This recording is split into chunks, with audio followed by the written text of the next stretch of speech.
сайн байцгаана уу. За өнөөдөр энд ирсэн манай нийт 300 гаруй бизнес эрхлэгчид маань бид нартай 2024 оноос хойш бизнесийн зээлийн бүтээгдэхүүн анх зах зээлд нэвтрүүлснээс хойш хамт байгаа.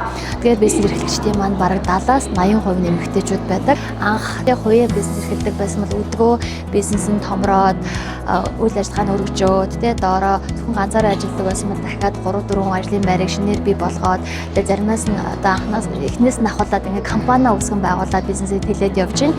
Тэгэхээр тэр болгонд нь бид нар лендмений зүгээс санхүүжилтийн асуудал дээр нь хамт байж санхүүжилтийн асуудлыг шийдэж өгч ажиллах зорилготой байгаа. За үүнийхөө өрөөнд бид нар дөнгөж саяхан хамгийн анхны удаа 100% дижитал бизнесийн компаниудад зориулсан веб пэйжийг анх удаа гаргалаа. За тэгэхээр хэрвээ та компанитай бол манай веб пэйж руу ороод 5 минутын дотор одоо зээлийн шийдвэрээ гаргуулад одоо санхүүжилтийн асуудлаа бүрэн удирдах шийдэх боломжтой болсон байгаа шүү.